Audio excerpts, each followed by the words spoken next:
Welcome students. Today we will discuss about non-nest equation.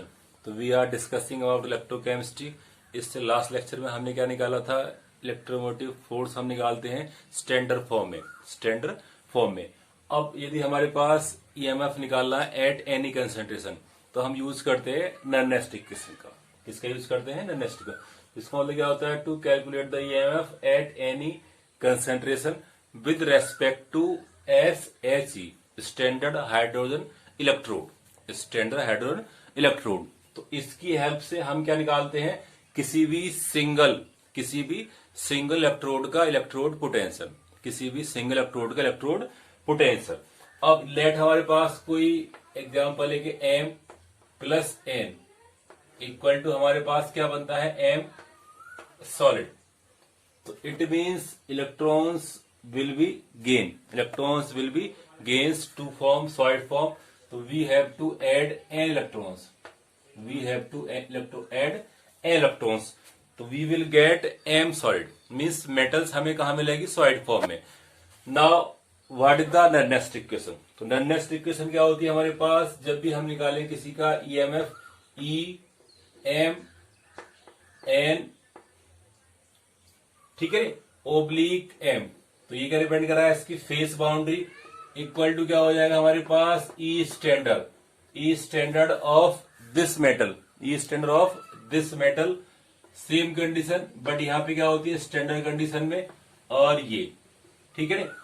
अब इसका मतलब क्या होता है कि अगर हमने किसी भी रिएक्टेंट्स के ions means concentration of the ions अगर हमारे पास 1 मोलर है एट 298, अगर ये हमारे पास गैसेस फॉर्म में होते तो प्रेशर कितना होता है हमारे पास? 1 बार. तब इसको स्टैंडर्ड फॉर्म कहते हैं. तो ये क्या है आपके पास? Eight any concentration. और ये क्या हमारे पास? स्टैंडर्ड फॉर्म है, जिसको हम निकालते हैं किसी भी SHE की हेल्प से, स्टैंडर्ड हाइड्रोइलेक्ट्रोड पोटेंशियल. ठीक है. माइनस क्या होता है हमारे पास? माइनस हमारे पास क्या होता है? RT gas constant upon N और इनटू क्या है यहाँ पे? Faraday constant Ln. अब देखो यहाँ पे क्या आएगा हमारे पास? प्रोडक्ट में क्या है आपके पास? M upon reactant. जैसा आपने KC निकाला था तो क्या आ जाएगा? Product upon reactant. तो यहाँ पे क्या आएगा? MN plus N. मीन्स ये क्या डिपेंड कर रहा है? इसकी वैलेंसी या ऑक्सीजन स्टेट को. अब हमें पता है कि किसी भी सब्सटेंस की सॉलिड फॉर्म में means no change in concentration. तो उसका मतलब क्या है कि अगर हम इसकी कंसेंट्रेशन को चेंज करेंगे तो क्या आएगा? 1. तो किसी भी सॉलिड स्टेट की जो कंसेंट्रेशन है वो अनचेंज रहती है, इसलिए M सॉलिड कितना जाएगा हमारे पास? 1. तो सिंपल हमारे पास E M N upon M equal to क्या हो जाएगा? E स्टैंडर्ड फॉर्म में M N plus oblique M minus RT upon NF. अब देखो हमें क्या करना है? इसको Ln क्या है हमारे पास? नेचुरल लॉग है. इसको कन्वर्ट करते हैं log 10 में. तो क्या करते हैं? आप सभी को याद होगा, इंटू 2.30 3 से मल्टीप्लाई कर देंगे और ये क्या बन जाएगा? log base 10. और यहाँ पे क्या आएगा? 1 अपॉन यहाँ पे क्या बचेगा हमारे पास? अब किसकी चेंज आएगी कंसिडरेशन? MN प्लस की, MN प्लस. और ये हमारे पास क्या होगा? एक्वस. ये हमारे पास क्या होगा? आपका एक्वस. ठीक है. तो देखो यहाँ पे N क्या है? Change in the oxygen state. Means अगर यहाँ पे इलेक्ट्रॉन्स हमारे पास 4 इलेक्ट्रॉन्स गेन हो रहे होते हैं या 4 क्या होते हैं? लॉस होते हैं. तो यहाँ पे N क्या आएगा? 4. और R क्या है आपका? Gas constant. T क्या है आपका? Kelvin temperature. और ये आपका क्या है? log base 10. और ये आपकी कंसेंट्रेशन चेंज. तो ये फॉर्मूला क्या डिपेंड करेगा? किसी भी इलेक्ट्रोड कॉपर का या जिंक का हो, उस पे क्या चेंज आ रहा था, उसकी कंसेंट्रेशन या उसका ईएमएफ. तो ये क्या डिपेंड करेगा? उसका स्टैंडर्ड फॉर्म में, जिसको निकालेंगे हाइड्रोइलेक्ट्रोड से. और ये क्या है आपका? एट एनी कंसेंट्रेशन क्या डिपेंड करेगा? ये इसके ईएमएफ को. तो अब देखिए थी हमें पता है कि ये सारे टर्म्स क्या है? कांस्टेंट. तो हम इसका वैल्यू पुट करते हैं. तो R क्या है हमारे पास? Gas constant. ये क्या है हमारे पास? Gas constant. इसकी वैल्यू क्या होती है? 8.314 जूल पर केल्विन. और क्या हो जाएगी? 1 मोल की तो क्या बन जाएगा? पर मोल. तो joule inverse of the kelvin, inverse of the mole. ये क्या वैल्यू है गैस कांस्टेंट की। और एफ क्या होता है हमारे पास फेराडे कांस्टेंट। इसको हम इलेक्ट्रोलाइटिक सेल से पढ़ते हैं। फेराडे कांस्टेंट की वैल्यू क्या होती है 9489647 कूलम पर मोल। तो सी कूलम पर मोल। तो एक मोल के लिए हम कितना चार्ज प्रोवाइड करते हैं दिस मच। तो वैल्यू क्या होती है हमारे पास इतनी। तो इसको हम रफली क्या मान लेते हैं, इसको हम रफली क्या मानते हैं 96500। इसको हम रफली यूज करते हैं। तो this is the value of Faraday constant. But अगर आपको एक्चुअल में निकालनी है तो आपको यही लिखेंगे, ठीक है ना। कैलकुलेशन आप इससे कर सकते हैं, बट आपको रिप्रेजेंट किससे करना है 96487 कूलम पर मोल। अगर हमारे पास टेम्परेचर कितना हो, टेम्परेचर हमारे पास वेरिएबल है। टेम्परेचर क्या है वेरिएबल। इफ टेम्परेचर हमने कितना लिया 298 स्टैंडर्ड फॉर्म में ले रहे हैं, मतलब स्टैंडर्ड टेम्परेचर पे निकाल रहे हैं। तो यदि हम इस सबकी मल्टीप्लाई करते हैं तो हमारे पास 8 पॉइंट, तो हम क्या करते हैं 2.303 इंटू 8.314 इंटू क्या लिया आपने 298 और अपॉन में क्या लेंगे आप 1/n को सेपरेट कर लेंगे। और एफ कितना लिया आपने 96487। तो देखो इस कांस्टेंट टर्म्स की जब मल्टीप्लाई करते हैं तो हमारे पास एक कांस्टेंट वैल्यू आती है। तो वो क्या डिपेंड करती है हमारे पास 0.059 और नीचे क्या आएगा हमारे पास n। तो जब भी हम यूज करेंगे तो शॉर्ट फॉर्म में क्या यूज करेंगे 0.059 अपॉन n। तो ये किसकी वैल्यू है RT 2.303 अपॉन टी। तो ये क्या डिपेंड कर रहा है हमारे पास कुछ कांस्टेंट्स की वैल्यू, कुछ कांस्टेंट की वैल्यू। तो अब हम कह सकते हैं कि अगर हमने कांस्टेंट की वैल्यू लगाते हैं तो नेक्स्ट इक्वेशन का जो एक्सप्रेशन है वो किस वे में आएगा, किस वे में आएगा। तो सिंपल हम क्या करेंगे इसके लिए E eight any concentration M plus M means इसकी स्टेट ओब्लिक फेस बाउंड्री। और यहाँ पे क्या आएगा E स्टैंडर्ड फॉर्म में इसी मेटल की क्या निकालती है F निकालते हैं स्टैंडर्ड फॉर्म में। अब माइनस क्या आ जाएगा 0.059 अपॉन n। अपॉन में क्या आएगा n और ऊपर क्या आएगा हमारे पास 1 अपॉन नीचे क्या आएगा log concentration of the M n plus. और ये कब ले रखा हमने एट 298। तो हमें किसी भी सिंगल इलेक्ट्रोड्स का यदि पोटेंशियल निकालना है एट एनी कंसंट्रेशन तो we can use next equation. और ये क्या है उसका एक्सप्रेशन, ये क्या है इसका एक्सप्रेशन। आप इसका स्क्रीनशॉट लीजिए, हम इसके ऊपर कुछ क्वेश्चंस करते हैं फिर। तो अब देखिए हमारे पास एक सिंपल सा क्वेश्चन है calculate the EMF of the zinc dash zinc ion electrode. Means एक ऐसा इलेक्ट्रोड बना हुआ है जिसके अंदर क्या है जिंक का ही साल्ट है और जिंक का इलेक्ट्रोड है। हैविंग जिंक आयन की जो एक्टिविटी है या कंसंट्रेशन है वो कितनी है 0.001 m मीन्स मोलार। और हमें क्या क्या गिवन है कि ई स्टैंडर्ड ऑफ द जिंक दे रखा है कि Zn प्लस 2 ओब्लिक Zn कितना माइनस के 0.76 वोल्ट। अब देखो हमें नेक्स्ट की इक्वेशन की हेल्प से क्या निकालना है इसका ईएमएफ। तो हमारी इक्वेशन क्या होती है ये हमें निकालना है, ये हमें गिवन है, इसकी वैल्यू पुट करनी है। तो वेरी सिंपल। तो हमारे पास क्या हो जाएगा ई। अब देखो पहला काम क्या है इसकी रिएक्शन लिखते हैं कि हमें एन निकालना पड़ता है। तो हमें क्या पता है कि जिंक आयन यदि हमारे पास होगा तो कैसे बनेगा वो जिंक सॉलिड फॉर्म में। तो उसके लिए क्या करना पड़ेगा आपको 2 इलेक्ट्रॉन्स ऐड करने पड़ेंगे। तो इसका मतलब क्या है कि यहाँ पे 2 इलेक्ट्रॉन्स या 2 coulomb charge are requires to neutralize. तो इसका मतलब यहाँ पे एन कितना हो गया। तो पहला काम होता है आपको एन निकालना, जितना वैलेंसी को आपको एक्सप्रेस करने के लिए, आपको न्यूट्रलाइज करने के लिए जितने इलेक्ट्रॉन्स आपको ऐड करने पड़ते हैं। तो दैट्स नंबर ऑफ एन। अब देखो हमारे पास एन कितना आ गया तो हम क्या लिखेंगे E Zn plus 2 oblique Zn equal to क्या आएगा E standard Zn plus 2 oblique Zn minus अब 0.059 अपॉन नीचे क्या आ जाएगा अब 2, अपॉन नीचे क्या आएगा 2, और यहाँ पे क्या आएगा लॉग 1 अपॉन, तो यहाँ पे क्या आएगा, इसको लिख सकते हैं कि 10 की पावर माइनस के 3, 10 की पावर माइनस के 3। तो this is the concentration of the this much. तो m का मतलब क्या होता है स्क्वायर ब्रैकेट, और उसका मतलब क्या है कंसंट्रेशन। तो कितनी है 10 की पावर माइनस के 3, तो उसका मतलब क्या है ये ऊपर जाए क्या हो जाएगा 10 की पावर प्लस के 3। तो क्या कह सकते हैं कि ये वैल्यू कितनी है हमारे पास 10 की पावर प्लस 3। ठीक है, तो बड़ा मैथमेटिक्स नहीं है, बस सिंपल चीज है। अब देखो हमारे पास ये वैल्यू गिवन है हमारे पास, तो कितना दे रखा है माइनस के 0.76। अब देखो जब भी आप 2 से डिवाइड करेंगे, जब भी आप 2 से डिवाइड करेंगे तो एक वैल्यू क्या आएगी वो हमेशा आएगी, उसकी वैल्यू क्या होती है हमारे पास 0.0295। ये वैल्यू जब भी आप 2 से डिवाइड करेंगे तो याद कर सकते हैं, वरना आप जो है डिवाइड कर सकते हैं, क्योंकि डिवाइड कोई बड़ा नहीं है, 2 से डिवाइड करना होता है। तो ये वैल्यू आप क्या कर लेंगे याद कर लेते हैं। अब देखो यहाँ पे क्या आएगा हमारे पास लॉग, तो इसको हम जब खोलते हैं तो लॉग का फॉर्मूला क्या होता है लॉग m की पावर n, तो क्या हो जाएगा n log m। तो उसका मतलब क्या है यहाँ पे क्या आएगा इंटू 3 log 10, 3 log 10।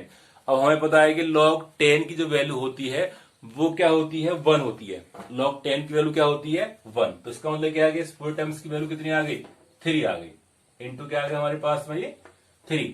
तो यहाँ पे क्या आएगा माइनस 0.76, और यहाँ पे क्या आएगा ये माइनस, यहाँ पे क्या आएगा ये, तो जब आप इसकी मल्टीप्लाई करेंगे तो क्या आ जाएगा 0.088, और ये क्या आएगा 5। ठीक है, इसका मतलब क्या है कि ये वैल्यू क्या आई है आपके पास मल्टीप्लाई करने के बाद, तो जो आपका आंसर आएगा वो दोनों क्या हमारे पास माइनस है, तो ऐड हो जाएंगे तो क्या हो जाएगा माइनस के 0.884 वोल्ट। तो ये क्या आ गया हमारे पास ईएमएफ ऑफ दिस इलेक्ट्रोड। अब देखो इसका मतलब ये नहीं कि हमारे पास नेगेटिव ईएमएफ आ रहा है तो सेल नहीं बनेगा, क्योंकि हमारे पास सिंगल इलेक्ट्रोड है तो मीन्स इसको बनना ही पड़ेगा। सेल का मतलब क्या है कि 2 इलेक्ट्रोड लेने पड़ते हैं, बट ये हम क्या निकाल रहे हैं सिंगल इलेक्ट्रोड का पोटेंशियल निकाल रहे हैं। तो सिंगल का आप कैसे निकालेंगे दिस मच। क्लियर है, स्क्रीन शॉट लीजिए आप इसका। अब देखिए हमारे पास सेकेंड टाइप का क्वेश्चन है, ये कह रहा है कि zinc rod is dipped in 0.1 molar zinc sulphate solution. ठीक है, इसके बाद कह रहा है कि साल्ट जो हमारा ये साल्ट है जिंक सल्फेट साल्ट जो है इज 95% डिसोसिएशन या आयनाइजेबल एट 298 केल्विन। तो इस 298 केल्विन पे कितना साल्ट डिसोसिएट होता है 95%। Find the EMF. ठीक है, अब देखो हमें बताया कि हमने क्या कहा था कि यहाँ पे या हम क्या यूज करते हैं कि salt must be strong electrolyte means that must be 100% ionize. But यहाँ पे क्या है कि जो हमारा साल्ट है वो 95% है। तो इसका मतलब क्या है जो हमारी कंसंट्रेशन है जो हम निकालेंगे Zn की जो कंसंट्रेशन है वो यहाँ पे क्या दे रखी है 0.1 का 95%। तो इसका 95% यूज करेंगे, तो 0.1 का 95% क्या आ जाएगी इसकी कंसंट्रेशन। ठीक है ना, तो देखो पहला क्या हम करते हैं हमारे पास रिएक्शन लिखते हैं। रिएक्शन क्या आएगी आपके पास सेम Zn प्लस 2 इलेक्ट्रॉन्स, तो क्या बनेगा यहाँ पे Zn सॉलिड। ठीक है, अब हम क्या करते हैं इसका EF निकालेंगे। तो EF हमें किसका निकालना है जिंक का निकालना है। तो zinc plus 2 oblique zinc equal to क्या आएगा। अब इसका स्टैंडर्ड EF जो हमारे पास पहले क्वेश्चन दे रखा है यहाँ भी दे रखा है, वही सेम कंडीशन है कि 0.76 माइनस का। अब देखो यहाँ पे क्या आएगा माइनस वही आएगा 0.095 अपॉन 2। अब देखो यहाँ पे क्या लेंगे log 10 अब 1 अपॉन, अब हमें क्या लेना है इसका 95%। तो क्या आ जाएगा 0.095। तो इसमें हमारे पास क्या टर्म्स हमारे पास ऐड हो गया कि हमारे पास क्या है यहाँ पे जो हमारी कंसंट्रेशन है अगर मानो इसके हिसाब से लेते कितना आता 0.1 या 10 की पावर माइनस के 1 तो 10 होता, बहुत इजीली हो जाता। बट देखो यहाँ भी कोई बड़ी बात नहीं, हम इसको क्या कर सकते हैं सिंपल सॉल्व कर सकते हैं। तो क्या करा हमने इसके लिए, तो माइनस 0.76 माइनस ये वैल्यू क्या आएगी, फिर से क्या आएगी 0.0295 आएगी, और ये वाली वैल्यू क्या होती है 0.059। तो 0.0295। अब देखो क्या करेंगे इसको थोड़ा सा, अगर आपको इजी करना है तो क्या करेंगे, इसको दो टर्म्स कर लेंगे। तो यहाँ पे क्या आ जाएगा 95 इंटू क्या आएगा, या 9.50, 9.5 और 10 की पावर तो 1 और 2, 1 और 2, तो क्या आ जाएगा 10 की पावर माइनस के 2। ठीक है नहीं। अब देखो इसमें क्या करेंगे आप, log m n, तो log m plus n, log m plus n, वरना अगर आप पूरे का log हम देख सकते हैं तो सिंपल हम log निकाल सकते हैं। ये वैल्यू कहाँ पहुंच जाएगी ऊपर 10 की पावर 2, तो क्या हो जाएगा इसकी वैल्यू क्या हो जाएगी log 2, और ये क्या आ जाएगा आपके पास log 1/9.5। अब इसको 1 से डिवाइड कर सकते हैं तो उसका हम log देख सकते हैं, कह सकते हैं इसका log। जो आप log देखेंगे तो इसकी जो वैल्यू आएगी माइनस 0.0295, तो जो इसकी log की वैल्यू आएगी वो पूरी की पूरी वैल्यू क्या आएगी, इंटू क्या आएगा 1.022, ये क्या है पूरे टर्म्स की आ जाएगी log वैल्यू आएगी। ठीक है नहीं, आप इसको निकाल सकते हैं। तो जब आप इसको मल्टीप्लाई करेंगे तो इसको जब सॉल्व करेंगे तो Zn E not of the Zn कितना आएगा, वो आ जाएगा आपके पास 0.79 वोल्ट, और किस में आएगा ये माइनस में, ये भी किस में आ रहा है माइनस में। ठीक है ना, तो ये क्या आ गया आपका ईएमएफ ऑफ इलेक्ट्रोड। ये कब निकालेंगे, जब हमारे पास साल्ट क्या है 100% आयोनाइज नहीं होता है, उस कंडीशन में निकालेंगे। ठीक है, तो आप इसको स्क्रीनशॉट लीजिए। तो अब देखो हमारे पास एनसीईआरटी इन टेक्स्ट क्वेश्चन है, calculate the potential of hydro electrode in contact with the solution having pH 10। अब यहाँ पे एक हाइड्रो इलेक्ट्रोड है जिसको हमने कहाँ पे डिप कर रखा है या कहाँ पे लगाया हुआ है, किसी कॉन्टेक्ट में, जिसकी पीएच क्या है 10 है। पीएच क्या है इसकी 10।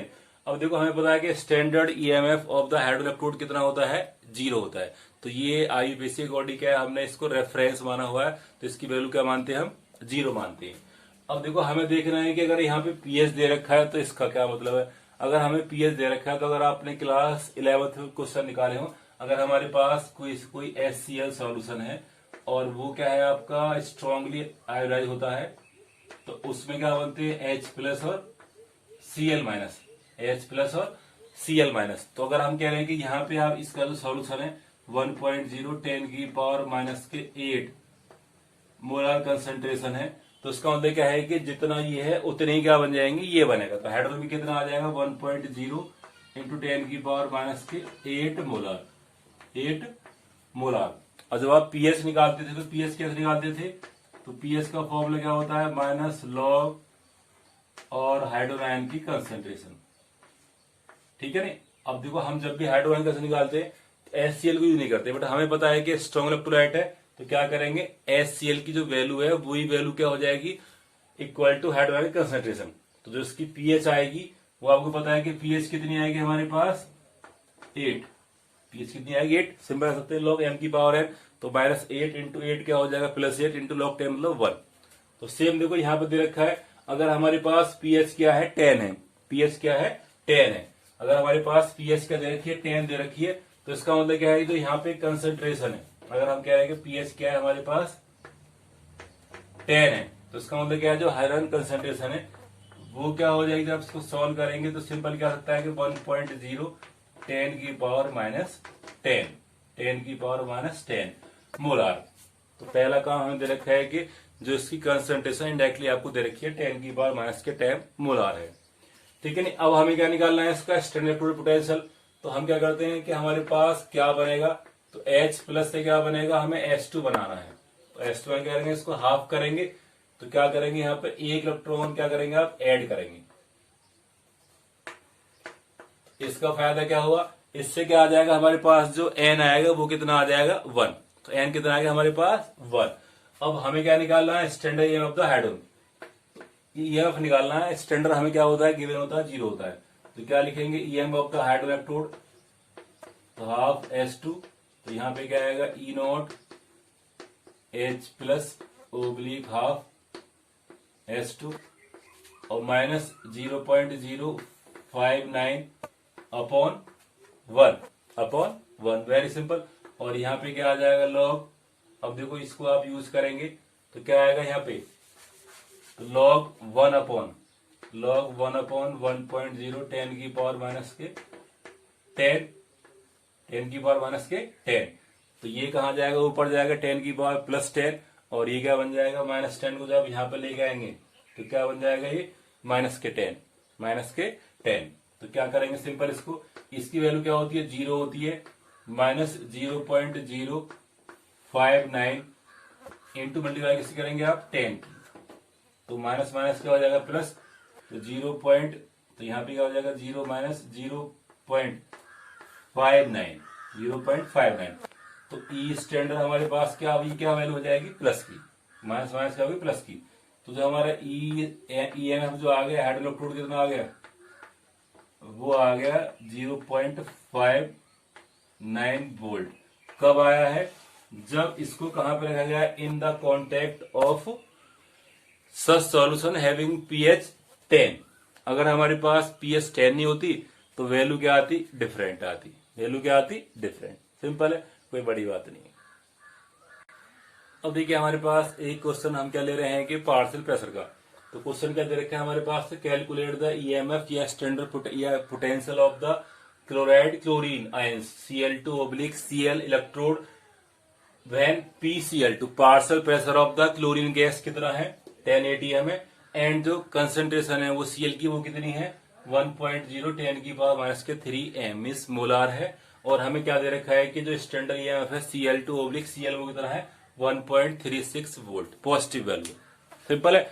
तो देखो पहला काम क्या कि हमारे पास रिएक्शन क्या होती है, तो हमें क्या बनाना है, आपके पास Cl2 गैस बनानी है। तो क्या लिखेंगे Cl2 प्लस, अब यहां मानते हैं कि हमारे पास क्या बनेगा 2Cl, तो इसका मतलब क्या है कि यहाँ पे 2 इलेक्ट्रॉन्स आप ऐड करेंगे तो क्या बन जाएगा यहाँ पे दिस मच। तो यहाँ पे N कितना आ गया आपके पास 2 आ गया। अब देखो जब हम इसका अगर Kp या Kc निकालते थे तो क्या हो जाएगा प्रोडक्ट अपॉन रिएक्टेंट। अब देखो ये क्या है हमारे पास सॉलिड फॉर्म में नहीं है तो गैस फॉर्म में है, तो इसका मतलब इसको भी हम यूज करेंगे, इसको भी हम क्या करते हैं यूज करते हैं। तो जब इसको स्टैंडर्ड फॉर्म लगाते हैं नेक्स्ट इक्वेशन में तो क्या आएगा EMF of the Cl2/Cl equal to क्या हो जाएगा हमारे पास ई स्टैंडर्ड Cl2/Cl माइनस और माइनस तो 0.059 अपॉन एन कितना आ रहा है इसका भी 2 आ रहा है, एन कितना आ रहा है इसका भी 2 आ रहा है। अब देखो यहाँ पे क्या लेंगे लॉग, अब देखो प्रोडक्ट में क्या है हमारे पास कंसंट्रेशन ऑफ द Cl, ठीक है नहीं। अब देखो हमने क्या रखा है यहाँ पे कोफिशिएंट है वो क्या लगा रखा है 2, तो जितना भी हमारे पास कोफिशिएंट होता है आपने निकाला होगा क्लास 11th में केपी और किसी क्वेश्चन निकाले थे, तो दैट्स बिकम पावर, तो ये क्या हो जाएगा इसका स्क्वायर और अपॉन नीचे क्या आएगा।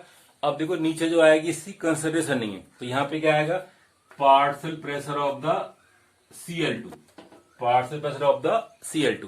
अगर यहाँ पे दे रखी थी कंसंट्रेशन, अगर ये सॉलिड फॉर्म में होता ठीक है नहीं, तो ये सॉलिड फॉर्म अगर यहाँ पे होता तो यहाँ पे बनाता, अगर यहाँ पे होता तो यहाँ बनाता, डिपेंड्स अपॉन द रिएक्शन। तो हमें क्या दे रखा है, अब देखो हमारे पास सिंपल गैस को सॉल्व करना है, तो देखो इसकी वैल्यू कितनी रखी है हमारे पास 1.36 माइनस इसकी वैल्यू क्या आ जाएगी 0.0295। अब तो आपको याद भी होगी आई होप सो। अब देखो यहाँ पे क्या दे रखा है कि लॉग, अब ये कितना है हमारे पास 1.0 10 की पावर माइनस 3, इसका स्क्वायर करेंगे तो क्या हो जाएगा 10 की पावर माइनस के 6, इसका स्क्वायर करा हमने, 1 का स्क्वायर तो 1 ही होता है, और अपॉन क्या आएगा 10, अपॉन क्या आएगा 10, तो एक पावर क्या है देखो ऊपर जाएगी तो क्या हो जाएगी और क्या बन जाएगी माइनस के 7, तो क्या बन जाएगा 1.36 माइनस 0.0295। अब देखो अगर हम इसको सॉल्व तो 10 की पावर क्या आएगा यहाँ पे, अगर हम कह रहे हैं कि इसको हम सॉल्व करते हैं तो यहाँ पे क्या बन जाएगा ये 10 की पावर माइनस के 7, और जब आप इसका लॉग लेंगे तो क्या बन जाएगा माइनस के 7 माइनस के m इंटू एन तो क्या बन जाएगा, तो लॉग क्या आएगा इसका, माइनस के 7। तो जब आप इसको सॉल्व करेंगे तो जो इसकी वैल्यू क्या आएगी, ये क्या हो जाएगा, माइनस माइनस क्या हो गया, प्लस हो जाएगा। तो दोनों टर्म्स क्या हो जाएंगे, ऐड हो जाएंगे, और जो इसका वैल्यू आएगी वो आएगी अबाउट 1.56 वोल्ट। तो ये क्या आएगा, EMF of the chlorine oblique chloride ions. इस इलेक्ट्रोड का जो EMF है वो कितना आएगा, दिस मच। कितना आएगा, दिस मच। इस वाली वीडियो में हमने क्या किया है कि सिंगल इलेक्ट्रोड पोटेंशियल निकाला with the help of nest equation. तो इससे नेक्स्ट वीडियो में हम क्या निकालेंगे, EMF ऑफ द सेल। तो हम दोनों को मिला के दी सेल बनाएंगे तो उसको निकालेंगे, ठीक है ना। तो इस वीडियो में आपका इतना ही, and I hope so you will be happy. तो be happy and like and share जरूर करें।